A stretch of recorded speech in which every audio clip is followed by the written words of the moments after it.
Alors le titre de mon message, si tu veux bien le mettre, Jean-Rémy, s'il te plaît.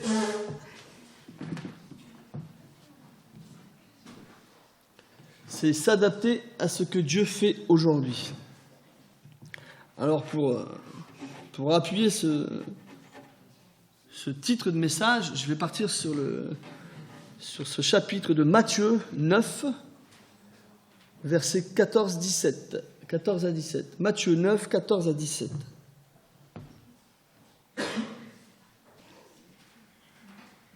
Merci. Alors les disciples de Jean vinrent auprès de Jésus et dirent « Pourquoi nous et les pharisiens jeûnons-nous, tandis que tes disciples ne jeûnent pas ?» Jésus leur répondit « Les amis de l'époux peuvent-ils mener deuil tant que l'époux est avec eux ? Les jours viendront où l'époux leur sera enlevé, et alors ils jeûneront. Personne ne met une pièce de drap neuf à un vieux vêtement, car le morceau tire sur le vêtement et en résulte une déchirure pire. On ne met pas non plus du vin nouveau dans de vieilles outres. Autrement, les outres se rompent. Le vin se répand et les outres sont perdues.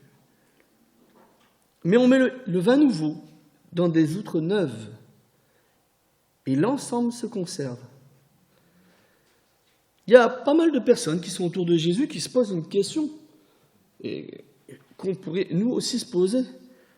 Pourquoi ce Jésus qui passe du temps à parler de Dieu en public, en privé, dans les synagogues, il n'a pas une vie spirituelle qui correspond à la tradition?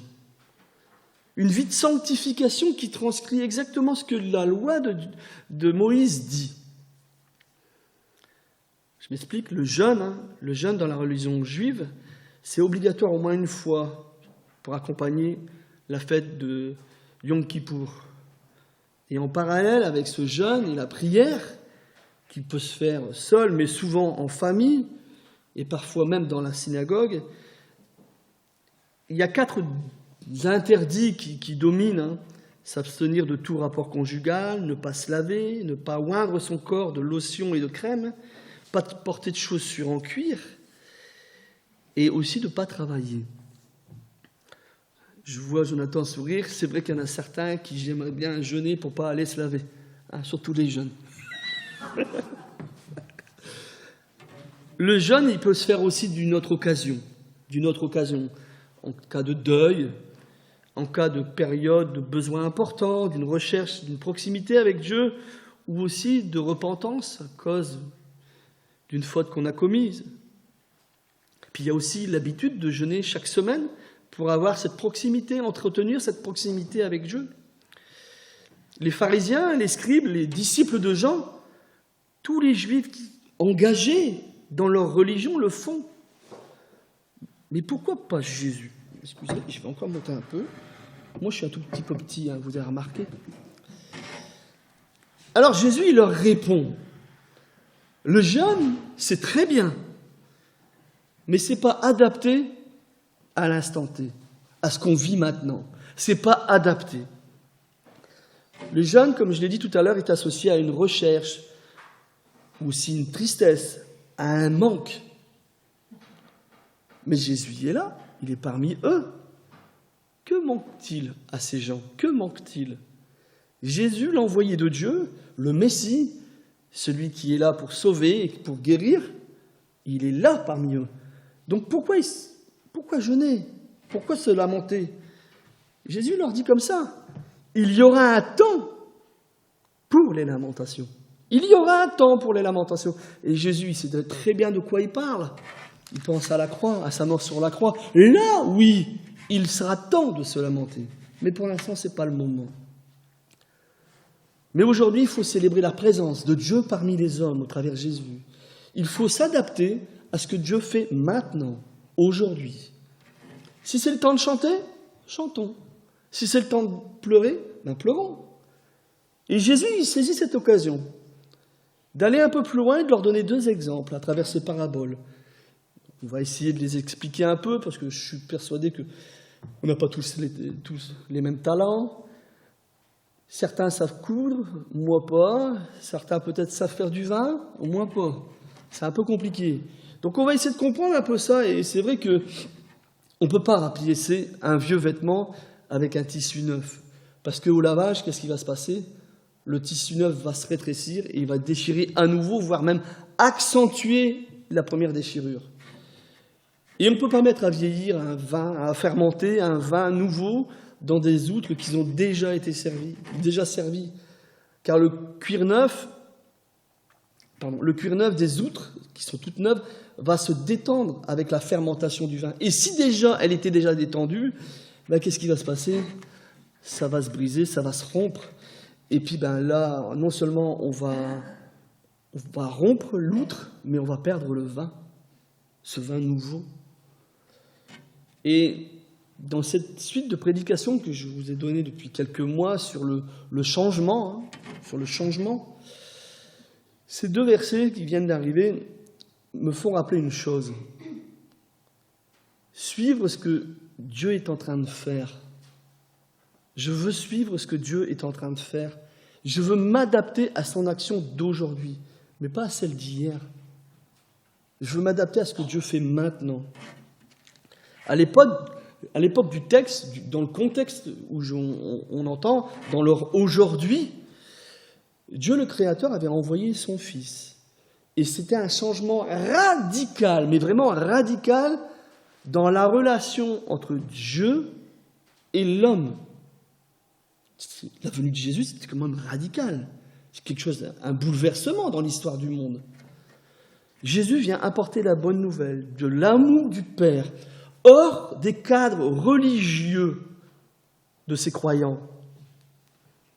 Les malades sont guéris, les impurs y sont invités, les étrangers sont accueillis, l'enseignement est complètement différent, et tout cela, ça ne se faisait plus. Ça ne se faisait plus. Il y a un bouleversement dans les choses de Dieu.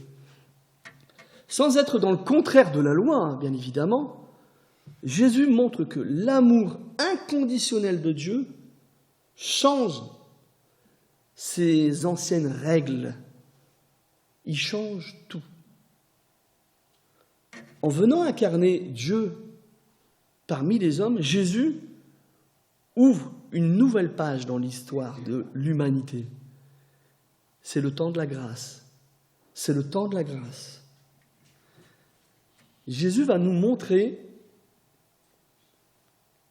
que nos actions, nos bonnes intentions, nos valeurs ne suffisent pas pour nous rendre dignes de l'amour de Dieu. Ça ne suffit pas. Il nous révèle nos faces sombres, notre côté obscur, un peu comme un iceberg.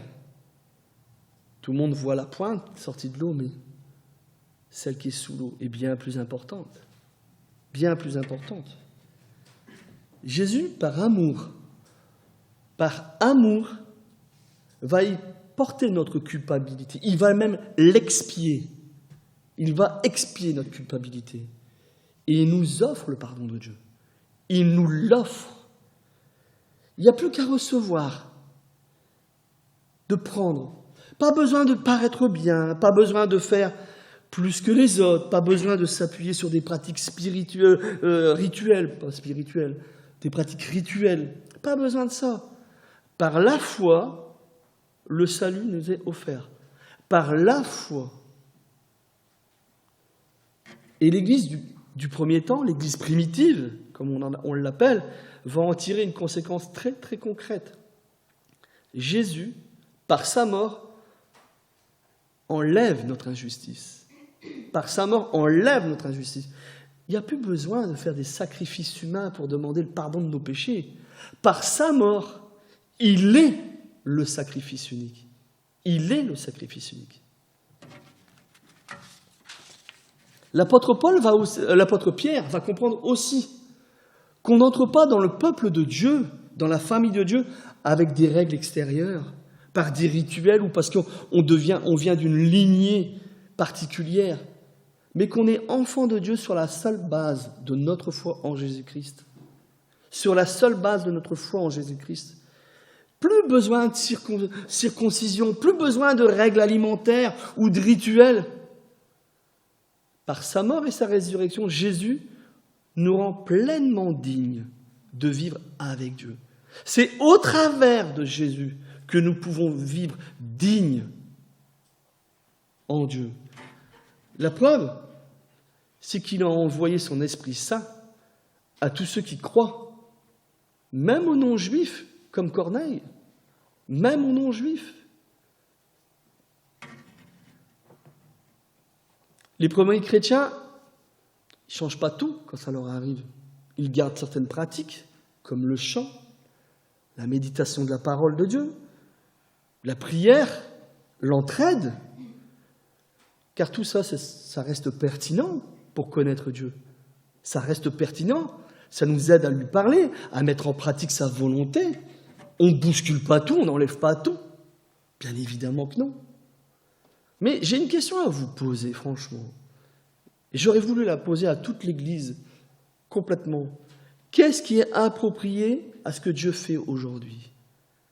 Qu'est-ce qui est approprié à ce que Dieu fait aujourd'hui?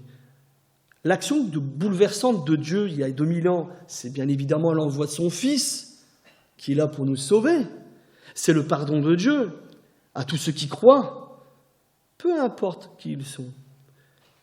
Mais Dieu continue à agir aujourd'hui. Dieu il continue à agir. Il n'agit pas en envoyant un nouveau Jésus, bien évidemment que non, dans sa façon de nous pardonner. Il continue à appeler, jour après jour, de nouvelles personnes. Il leur offre une vie nouvelle. Il leur donne sa liberté, sa joie et ses dons. Certes, c'est vrai, c'est nettement moins radical que du temps de Jésus, que du temps de la première Église. C'est nettement moins radical. Mais le travail se fait toujours. Dieu agit encore. Dieu agit encore. Alors forcément, dans l'action de Dieu, Dieu change la donne. Dieu change la donne. Et cette question que je vais vous poser, elle a dû se poser dans certains esprits, dans toutes les églises, siècle après siècle. Est-ce que notre façon de faire, héritée d'hier, est encore adaptée au peuple d'aujourd'hui, au peuple qui se compose aujourd'hui? Est-ce que c'est encore adapté? Cette image du vin que je vais vous donner, que je vous ai donnée, et des outres, nous rappelle cette question qu'on devrait se poser. Le vin nouveau, il est là. Ce vin-là qui vient d'être récolté, il est là. Mais est-ce que j'ai les bonnes outres pour le faire vieillir? Est-ce que j'ai les bonnes outres pour faire vieillir ce vin? Le faire fermenter, le rendre bénéfique, qu'il soit bon à boire? Est-ce que ma façon de vivre est adaptée à celle que Dieu veut que je vive aujourd'hui? Nos activités, nos actions, nos habitudes, sont-elles encore adaptées à l'Église d'aujourd'hui? Ça peut faire peur, ces questions, je vous l'avoue, parce qu'on pourrait partir dans tous les sens. Et je trouve que c'est normal d'avoir peur de répondre à ces questions. Parce qu'elles doivent nous faire craindre aussi de tout jeter, de tout remplacer, de renier le passé, de renier tout ce qui a été fait avant, et de s'embarquer peut-être dans une nouvelle mode religieuse. C'est pas ça qu'on veut. Bien évidemment que c'est pas ça qu'on veut. Et c'est dur, parce que telle et telle activité, ça a tellement été fait mais depuis des années et des années. Et puis cette façon de faire, elle tient tellement à cœur à telle et telle personne, parce que ça lui rappelle plein de choses. Cette façon de chanter, ces chants, ça me rappelle mon enfance, moi qui est né dans l'église. Ces vieux chants, les ailes de la foi, chœurs et cantiques. J'aime bien ces paroles, elles sont profondes. Pourquoi les changer? La crainte du changement n'est pas forcément rétrograde, bien au contraire. Mais parfois, on a de l'attachement aux choses anciennes. Puis on a aussi peut-être peur de traverser trop de changements, d'être trop bouleversé, parce que je suis habitué à cette façon de faire. Qu'est-ce que tu vas aller me bousculer tout ça? On est bien, on s'est habitué à ça. Et Jésus ne dit pas de tout jeter, bien au contraire, ou d'abandonner les outres à tout prix pour avoir le dernier Tupperware en couleur. C'est pas ça qu'il demande. Mais simplement, il nous invite à nous demander régulièrement pourquoi nous agissons de telle et telle manière.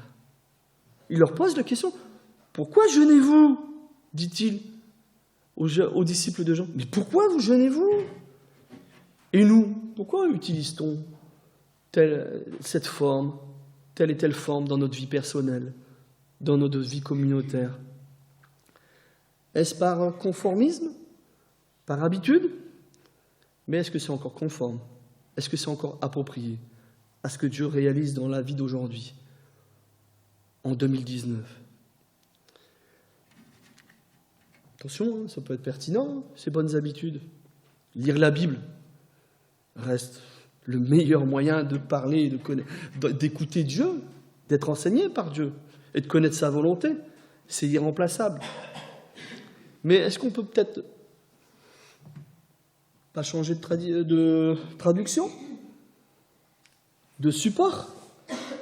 Est-ce que le fait d'avoir ma Bible sur un téléphone fait de moi un moins bon chrétien qu'un autre?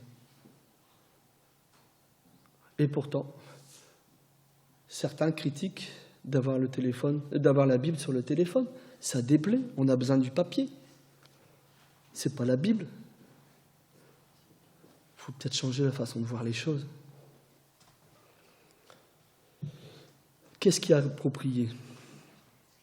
De quelle façon je vais pouvoir répondre aux attentes de Dieu dans ma vie? En réalité, cette image d'outre et de vin, moi, m'appelle à discerner mes priorités. Mes priorités. Et il faut faire attention de ne pas se laisser happer par les comparaisons. Vous savez, celle du... Ah ben ouais, lui, il y a une outre en cuir vieilli. Elle a été cousue par sa grand-mère. Moi, j'ai une outre différente. Elle est un peu plus rêche. Elle est un peu comme vous. Tu sais, mes chaussures, j'attrape vite des ampoules. Qu'est-ce qui compte réellement? Allez, qu'est-ce qui compte réellement? Est-ce que c'est les outres ou c'est le vin qui est à l'intérieur? Qu'est-ce qui compte réellement? Est-ce que c'est les outres ou c'est ce vin nouveau qui arrive? Ce vin qui a été fermenté, qui me donne un goût merveilleux quand je l'ai en bouche. C'est le vin. Ce vin fraîchement récolté qui a été mis à fermenter pour une nouvelle cuvée dans quelque temps. La priorité, ouais, c'est de conserver le vin, de conserver ce vin. Et ce vin, c'est qui? Mais c'est qui ce vin? Tu me parles de vin, hein? Mais ce vin, c'est qui? C'est nous. C'est les chrétiens d'aujourd'hui, de ceux qui sont là depuis quelques années, de ceux qui sont là depuis quelques jours. Ça, c'est le vin nouveau. C'est ce vin qui fait la bonne odeur. Ce vin, c'est l'Église que nous formons tous ensemble, avec nos diversités, avec nos différences, avec nos différents talents. Est-ce qu'on peut se permettre de risquer de laisser perdre ce vin? Parce que simplement, nous préférions les vieilles outres et que ces nouvelles outres nous dérangent un peu parce qu'elles ne restent pas dans ma façon de voir les outres. Et à cause de ça, je vais risquer de perdre mon vin, ce vin nouveau, parce que je refuse de changer d'outre, parce que j'ai mes bonnes habitudes, que j'ai héritées de mes générations passées. Moi, je crois que Dieu, aujourd'hui, fait bouillonner son esprit en nous. Et parce qu'il a un projet de récolte. Il a un projet de récolte. Et nous, qui formons l'Église aujourd'hui, quand je parle de nous, c'est dommage, les anciens, les pasteurs ne sont pas là, mais ce n'est pas eux l'Église. Hein. L'Église, c'est nous, tous ensemble. Nous formons tous l'Église. Et c'est à nous tous que nous avons la responsabilité de chercher qui a aidé pour fermenter, donner du meilleur de lui-même, de le faire lever. Qu'il soit dans l'Église depuis 2 jours, 2 mois, 2 ans ou 35 ans. Nous avons tous cette responsabilité de grandir dans la foi, à mieux suivre Dieu, à découvrir ses dons et de les mettre en pratique. Même si ça sort de mes habitudes, de ma façon de voir les choses, de faire et d'agir, ou même de raisonner. Allez, on va se promener dans la cave de Dieu. On va dans la cave à vin de Dieu. On descend tous, et puis on va regarder. On descend sur la droite, il y a ces vieilles bouteilles, vous savez, avec un peu de poussière dessus, et les étiquettes attaquées par l'usure du temps. Ça, c'est la cuvée de la nouvelle église, l'église primitive, avec tous les apôtres. Et il y a aussi celle à côté, avec tous ces grands points historiques de l'histoire de l'église, comme la Réforme. Magnifique. Des bouteilles, mais tu ne peux même pas le boire, tellement c'est bon. Rien qu'à voir la bouteille, tu t'imagines ce qui s'est passé. Puis sur la gauche, là, tu as des nouvelles bouteilles, un peu plus jeunes, un peu moins poussiéreuses. L'étiquette n'est pas trop attaquée. Ça, c'est pourquoi pas la nouvelle naissance d'un tel ou d'un autre. La création de cette église, avec ses fondateurs. Ça peut être aussi des nouveaux convertis qui sont là, en train de vieillir. Parce que le Seigneur, il compte sur cette bouteille-là. Parce qu'il sait que cette bouteille-là, t'inquiète, elle prend du temps, mais qu'est-ce qui va être bon ce vin-là? Qu'est-ce qui va être bon ce vin-là? Ça, j'y ai mis du soleil, j'y ai mis de la pluie. T'inquiète, c'est un bon vin. Laisse-le prendre, laisse-le vieillir. Je m'en charge. C'est moi qui vais le tourner, qui vais le faire vieillir. Je vais le tourner au fur et à mesure pour que les dépouilles se décollent, pour que tu vas voir comment il va te donner un bouquet magnifique, cette bouteille-là.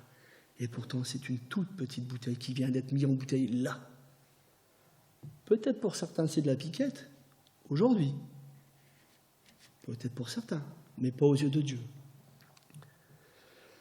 Qu'est-ce on va utiliser comme outre? Quelle forme on utilisera comme outre pour le vin nouveau de 2019? Pour le vin nouveau de l'Église évangélique d'Hénin-Beaumont? Quelle est l'outre que nous allons utiliser? Quelle forme? Quelle méthode nous allons prendre pour récolter? Qu'est-ce qui est approprié à cette récolte? La récolte de Dieu pour Hénin-Beaumont. De quoi nous avons besoin pour que l'Église puisse fermenter, puisse donner de sa meilleure récolte? Osons chacun de nous, en particulier, nous demander régulièrement: qu'est-ce que Dieu fait aujourd'hui dans ma vie? Qu'est-ce que Dieu fait dans mon Église? Et comment moi, en tant que chrétien lambda, je peux agir dans cette récolte? Qu'est-ce que je peux apporter pour mieux récolter? Comment je peux participer à l'œuvre de Dieu? Suivre son chemin, le chemin qu'il a déjà tracé. On ne doit pas se reposer sur ses acquis. Tiens, aujourd'hui, je sais qui je suis en Christ et je laisse couler jusqu'à temps qu'il revient. N'importe comment ça va, je suis posé, je vais laisser faire. On ne doit pas ça, mais toujours inspirer à être à l'écoute du Saint-Esprit, à nous dire: allez Michel, je veux pas que tu travailles comme ça, je veux que tu fasses ça autrement. Et Michel, je veux que tu sois moins impulsif. Je veux que tu sois plus accueillant. Essaye d'avoir un peu plus le sourire. Parle aux gens. Je dis Michel, mais je pourrais mettre tellement de prénoms. Vous avez bien compris. Dieu veut agir. Et je suis persuadé que Dieu veut que nous agissions sûrement différemment dans certains domaines. Alors après, ça c'est ma façon de voir les choses. Hein. Moi je vois dans l'évangélisation. J'aimerais tellement voir une équipe assidue autour de Lily. J'aimerais vraiment voir des gens qui se lèvent. Des gens qui se lèvent et qui disent « Je vais avec toi, je te suis ». J'aimerais voir des gens qui se mettent autour de Rebecca dans la bibliothèque. Ouais, j'aimerais vraiment. Qu'il y ait des gens qui disent « Rebecca, je me mets avec toi, je m'investis ». À la technique. J'aimerais vraiment voir des gens se mettre autour de Viviane pour les enfants, l'éducation des enfants, l'enseignement des enfants. J'aimerais vraiment que tout ne repose pas sur toujours les mêmes personnes. Le groupe Double Louange, il a déjà commencé cette opération. Et je n'ai même pas eu besoin de demander à Abigail de le faire. Et je ne dis pas ça parce que c'est ma fille, mais parce qu'elle l'a comprise toute seule, qu'il fallait construire un groupe et de lever les talents. C'est des jeunes bouteilles, mais qui vont prendre le temps de mûrir et donner un bon vin. On pourrait faire aussi des distributions de flyers dans la semaine, dans les rues commerciales. Les témoins de Jéhovah le font bien. Qui est-ce qui a la vérité? Et nous, on laisse bouffer le terrain? On laisse prendre le terrain aux autres? On pourrait faire ça aussi dans les abords. Vous savez, le curé de la ville, un jour, je lui ai demandé, j'ai dit, monsieur, s'il vous plaît, qu'est-ce que vous me recommanderiez, vous, pour aller impacter les jeunes? Pourtant, c'est un monsieur qui est âgé. Et il me dit, tu sais ce que tu devrais faire? Et il me tutoie, il me dit, tu sais ce que tu devrais faire? Distribue des flyers au lycée. Prends du temps avec les jeunes. Parle avec les jeunes. Devant les lycées. On dit que l'Église catholique est une église fatiguée, qu'elle ne fait pas grand-chose. Je pense que dans certains domaines, les églises évangéliques réveillées, comme on dit, devraient prendre un petit peu exemple sur certaines églises fatiguées. D'après nous, hein, d'après nous. Ouais. S'investir, pourquoi pas, dans des endroits dans la ville, auprès des jeunes. Il y a aussi du travail dans l'église. L'accueil café. Le service envers les frères et sœurs. Les visites. Et tous les petits travaux qu'il y a à faire. Il y en a. En bref. Et ça, c'est ma conviction à moi. Hein. Et elle reste la mienne. Et je ne vous demande pas de la partager. Hein. Si nous voulons que l'Église grandisse, et qu'elle ait de l'impact dans notre ville, il ne suffit pas de le dire, de le prier, mais il faut agir. Et surtout, pas laisser les autres agir, parce que c'est toujours très souvent cela. C'est les autres qui agissent et nous on regarde. Car comme tous ici, hein, les autres, eux aussi ont des choses à faire chez eux. Eux aussi, ils ont une famille. Eux aussi, ils ont un travail. Il ne faut pas que l'Église devienne un lieu où règne l'assistanat, de telle et telle façon qu'on ne fait plus rien, sachant très bien que c'est les autres qui vont s'en charger. Je suis désolé, je suis raide, hein, mais c'est ma façon de faire, et vous me connaissez. Mais il faut arrêter. Arrêtez. Croyez-moi, arrivé à un moment, les autres finiront par baisser les bras. Finiront. Tout simplement à cause de la non-assistance aux personnes qui travaillent trop. J'aurais voulu le mettre en placard. La non-assistance aux personnes qui en donnent de trop. Ils en ont déjà pas beaucoup, mais ils en donnent encore. Et ça, c'est à tous notre responsabilité de voir le ras-le-bol qui s'installe chez tel et tel frère, telle et telle sœur. Parce qu'elle en a marre qu'elle est toujours toute seule, ou qu'il y a si peu de personnes qui se bougent. Nous devons être des personnes qui soutiennent et encouragent les autres. Nous devons encourager les autres. On doit être des encourageurs, je suis désolé. Et on doit vivre sous l'effet de cet encouragement. Et s'il te plaît, Jean-Rémy, tu vas... Rebecca, excuse-moi, je crois que c'était Jean-Rémy. Tu peux afficher... Vous savez quoi? J'ai passé du temps à chercher des phrases d'encouragement. Et j'étais étonné de trouver autant de citations d'encouragement parmi le monde, parmi des gens du monde. Autant de citations où on encourage parmi ces gens que nous appelons ça des incroyants, des gens du monde, des gens qui n'ont pas la flamme que nous avons dans nos cœurs. Et eux encouragent, eux exhortent. Et nous, on fait quoi? On laisse notre frère, notre sœur se fatiguer, s'épuiser. Est-ce qu'on sera là pour la ramasser?